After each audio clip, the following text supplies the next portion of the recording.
শক্তিশালী রাষ্ট্র। ভারত চাইলে অনেক কিছু করতে পারে। ভারত বাংলাদেশকে যে কোনো সময় 2 দিন 3 দিনের মধ্যে দখল করে নিতে পারে, এরকম অনেক কিছু পারে। কিন্তু ভারত যে আসলে কি কি পারে না, তার দুর্বল জায়গাগুলো কোথায়, সেটা তার অস্তিত্বের লড়াই করছে। আমার থেকে যে ভারতের নিজের আমাকে নিয়ে বেশি ভয়ের কারণ আছে, সেই গল্পগুলো আলাপগুলো কখনো এখানে তোলা হয়নি। পোস্টিং এর জন্য দিল্লিতে যায় না, হাই কমিশনারের কাছে লবি করে, এই ধরনের দালাল আমলা শ্রেণী তৈরি হয়েছে বাংলাদেশ রাষ্ট্রে, যেটা একটা স্বাধীন রাষ্ট্রকে রাষ্ট্র বানানোর জন্য লড়াইয়ের প্রতিবন্ধকতা। রাষ্ট্র স্বাধীন থাকে কিভাবে?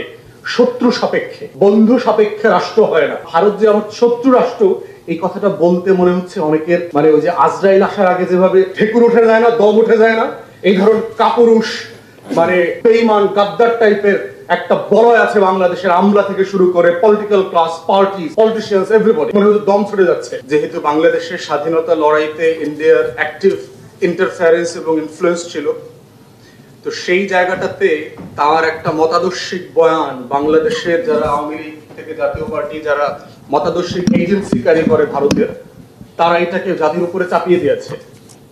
চাপিয়ে দেওয়ার বদলে যেটা হয়েছে যে আমাদের মধ্যে কিছু কমন পারসেপশন ডেভেলপ করেছে যে ভারত অনেক বড় দেশ, ভারত অনেক শক্তিশালী রাষ্ট্র, ভারত চাইলে অনেক কিছু করতে পারে, ভারত বাংলাদেশকে যে কোনো সময় 2 দিন 3 দিনের মধ্যে দখল করে নিতে পারে, এরকম অনেক কিছু পারে।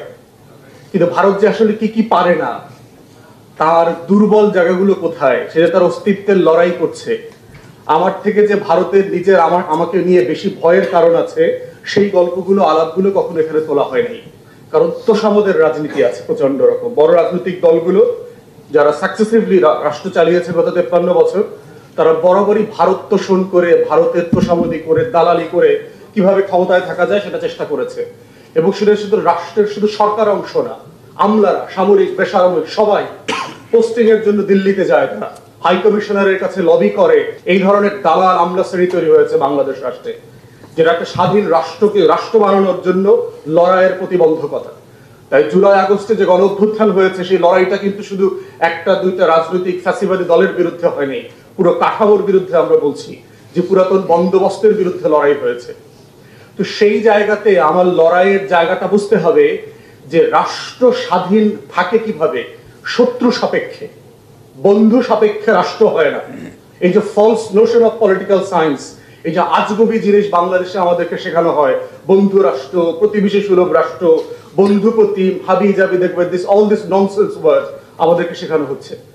বন্ধু রাষ্ট্রে তো প্রতিবেশী হয় না, রাষ্ট্র তৈরি হয় না। তো পৃথিবীতে যুদ্ধ করে রাষ্ট্র করতে হয়েছে তো শত্রু সাপেক্ষে। সীমান্ত তৈরি করতে হয় কেন বন্ধু থাকলে? স্টুপিড আইডিয়া বাংলাদেশে আমাদেরকে 53 বছর ধরে শিখিয়েছে। একটা স্বাধীন রাষ্ট্রের নাগরিকরা বোঝে না যে প্রতিবেশী রাষ্ট্র by default your enemy state. This is your threat perception. বাংলাদেশের নাগরিক হওয়ার প্রধানতম শর্ত হচ্ছে এই রাষ্ট্রের শত্রুকে বন্ধুকে বুঝতে হবে। বন্ধু হচ্ছে আমার জনগণ, আর শত্রু হচ্ছে আমার প্রতিবেশী রাষ্ট্র। First priority. এটা বোঝার মধ্য দিয়ে হচ্ছে বাংলাদেশিরা নাগরিক আকারে হাজির হবে এই ল্যান্ডস্কেপে। কিন্তু আমরা দেখবেন যে ভারত যে আমার শত্রু রাষ্ট্র, এই কথাটা বলতে মনে হচ্ছে অনেকের ওই যে আজরাইল আসার আগে যেভাবে ঢেকুর উঠে যায় না, দম উঠে যায় না, এই ধরনের কাপুরুষ বেঈমান গাদ্দার টাইপের একটা বলয় আছে বাংলাদেশের, আমলা থেকে শুরু করে political class, party, politicians, everybody মনে হচ্ছে দম ছুটে যাচ্ছে। ভারত মাতা আসছে, আমার আজরাইলের মতো আমার দম বের হয়ে যাবে। তাহলে আমার থ্রেট পারসেপশনে আমার রাষ্ট্রসত্তার প্রধানতম শত্রু হচ্ছে আমার শত্রু। শত্রুকে ভারত বাই ডিফল্ট। এর মানে কি আমি ভারতের সাথে কালকে থেকে যুদ্ধ করব? আমি ভারতে ঘুরতে যাব না? আমি ভারতের সাথে সম্পর্ক রাখবো না? ব্যবসা করব না? আমার ট্রিটমেন্ট নিতে আমাদের রোগীরা যাবে না? ওদের লোকরা এসে 30 লাখে 40 লাখে বৈধ অবৈধভাবে এদেশে কাজ করবে না? করবে, সব করব। কিন্তু কনসিয়াসলি করতে হবে যে কে আমার বন্ধু, কে আমার শত্রু। আমার ফার্স্ট প্রায়োরিটি আমার থ্রেট পারসেপশন। রাষ্ট্র যখন থ্রেট পারসেপশন পরিষ্কার করে ফেলবে, তখন এটা তার পলিসিতে ইমপ্লিমেন্টেড হবে, এটা তার রাষ্ট্রীয় মনস্তত্ত্বে, সিলেবাসে, কারিকুলামে সবকিছুতে প্রতিফলিত হবে। এক্সাম্পল দেই, অফিসিয়ালি ওয়ারেন্ট টেরর ডিসপেন্স করবার পরে আমেরিকা কিন্তু ঘোষণা করেছে চায়না তার সিকিউরিটি থ্রেট, ডিফেন্স থ্রেট। চায়নার সাথে কি সে যুদ্ধ করছে? ডেইলি করছে। চায়না, ভারত, পাকিস্তান সবাইকে শত্রু রাষ্ট্র গণ্য করে না? করছে তো। ওরা ওদের সাথে করছে, যুদ্ধ করছে। চায়নার কয়েকশো বিলিয়ন ডলার ইনভেস্টমেন্ট আছে ইন্ডিয়াতে। তো কিভাবে সেটা হচ্ছে?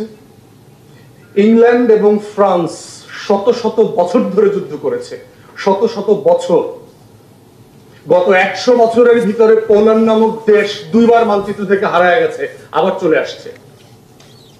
ইউরোপ তো গত 70 বছর ধরে শুধু যুদ্ধ করছে না, এর আগের 1000 বছর তারা শুধু যুদ্ধই করেছে। Everybody, every border consider themselves as an enemy state on the front. তাহলে আমাদের কেন করতে সমস্যাটা? অতএব আমার রাষ্ট্রের অস্তিত্বের স্বার্থে আমার শত্রু রাষ্ট্রের আইডিয়াটা পরিষ্কার থাকতে হবে। এরপরে আমি তার সাথে সব লেনদেন করব, বোঝাপড়া করব, তার সাথে আমি বাণিজ্য করব, চুক্তি করব, লাখে লাখে ঘুরতে যাব, ওরাও লাখে লাখে আমার এখানে ঘুরতে যাবে, আমরা সবাই সবাইকে ইলিশ মাছের সময় ইলিশ মাছ পাঠাবো, সে আমাকে ফেলানির লাশ পাঠাবে, ইয়াবা পাঠাবে, ফেন্সিডিল পাঠাবে, সব পাঠাবে। এর নাম হচ্ছে শত্রু বন্ধু রাষ্ট্র। এরপরে দেখেন থ্রেট পারসেপশনের প্রবলেম। ভারত কি আপনাকে বন্ধু রাষ্ট্র মনে করে?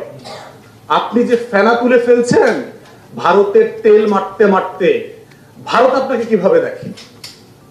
পার্লামেন্ট উদ্বোধন হয়েছে গত বছর না আগের বছর, দেখবেন সে পার্লামেন্ট বিল্ডিং এ অখণ্ড ভারতের একটা ম্যাপ তারা লাগিয়েছে, যেটা নিয়ে দেখবেন যে মালদ্বীপ, পাকিস্তান অনেক রাষ্ট্র কিন্তু প্রতিবাদ করেছে। কিন্তু বাংলাদেশের এই অনির্বাচিত কুলাঙ্গার সরকারের তো যেহেতু দম উঠে গেছে, বিকৃত সরকার তো সেটা করতে পারে নাই। তো যে রাষ্ট্রটা তার কোনো প্রতিবেশী রাষ্ট্রকে স্বাধীন মনে করে না তার মনস্তত্ত্বে, আপনি যদি মনে মনে ভাবেনও যে আমি একদিন বাংলাদেশ রাষ্ট্রটা দখল করে নেব, আপনি কি সেটার মানচিত্রটা কৌশলগত কারণে কখনো পার্লামেন্ট বিল্ডিং এ টানাবেন? পৃথিবীতে যারা যুদ্ধ করে দেশ দখল করেছে তারা বলেছে কখনো? তাহলে সে তার নেইবারহুডের প্রত্যেকটা রাষ্ট্র, নেপাল, ভুটান, মালদ্বীপ, বাংলাদেশ, পাকিস্তান, আফগানিস্তান, চায়নার কিছু অংশ, শ্রীলঙ্কা, সবাইকে দিয়ে একটা অখণ্ড ভারতের ম্যাপ বানিয়েছে। তাহলে যে রাষ্ট্র আপনাকে অ্যানেক্স করতে চায় সেই রাষ্ট্র আপনার বন্ধু হয় কিভাবে? থার্ড এক্সাম্পল, বাংলাদেশের সীমান্তে ভারত জুড়ে 3500 কাঁটাতারের বেড়া কে দিয়েছে? বাংলাদেশ দিয়েছে না ভারত দিয়েছে? যদি আপনার প্রতিবেশী বন্ধু হয়, আপনার বাড়ির উঠানে কি আপনি কাঁটাতার দিয়ে বেড়া দেন না আপনি দরজা জানলা খুলে রাখেন?